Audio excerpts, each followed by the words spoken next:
with the first tornado on record to hit within the state of Michigan in the month of December.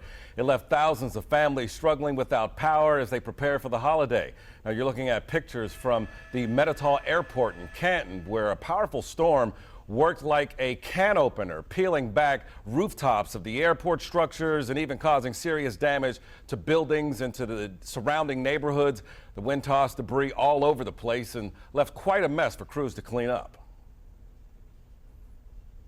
Of course, 7 Action News confirmed that the tornado did in fact strike with the National Weather Service, and we were the first to report it on WXYZ.com. 7 Action News reporter Kim Russell is at the airport in Canton with the latest.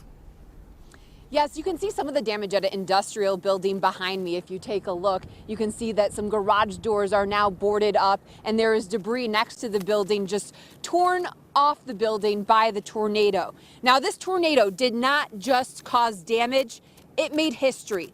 It is the first tornado to hit in Michigan in the month of December since we have been recording these things. Now, I want to show you some of the damage across the area. This tornado, it moved 2 miles over the course of 2 minutes in Canton and Plymouth yesterday evening. It had a path 75 to 100 yards wide.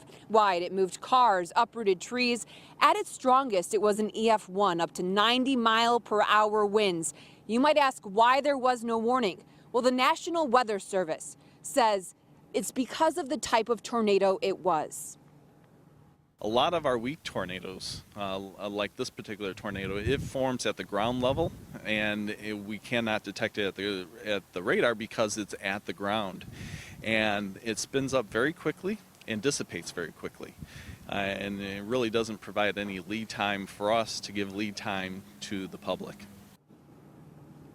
Now, the airport is about to reopen, and it was closed because of all of the debris across airport grounds and on the runway. I'm joined by Mario Accardo. He's with the Civil Air Patrol. Thanks so much for joining me. Thank you. Now, I know you guys just finished up your work. Tell me how important it was for all of the volunteers who were out here to clean all of this up. Very important. As you know, the debris field crossed over the airport grounds onto the runway and to the eastern side. With that debris field in place, the airport would not be able to stay open due to the safety concerns and the hazards posed by the debris.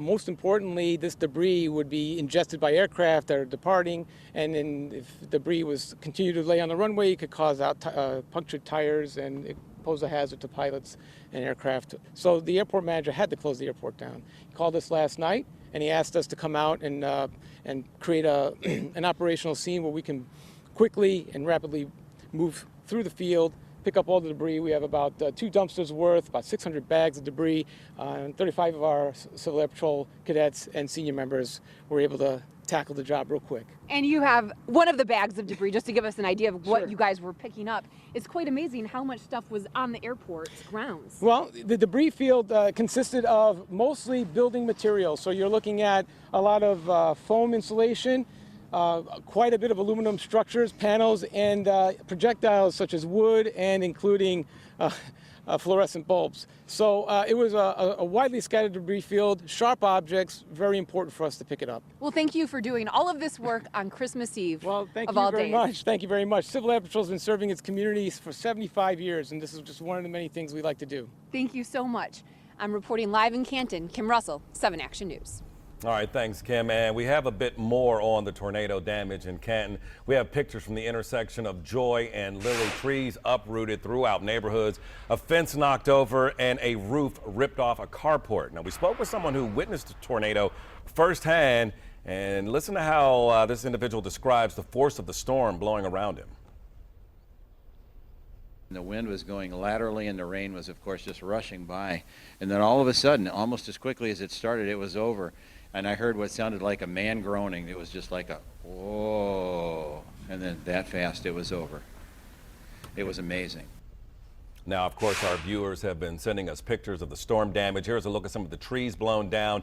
But one person who sent these photos didn't tell us where they were located. Now, we'd like to show your photos as well. So please, if you send photos, include the location.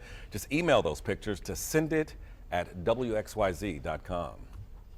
And of course, the storm left lots of people without power. DTE says right now there are about 100,000 outages scattered throughout the Detroit area. We're told most of the outages will be repaired, hopefully, before the end of the night.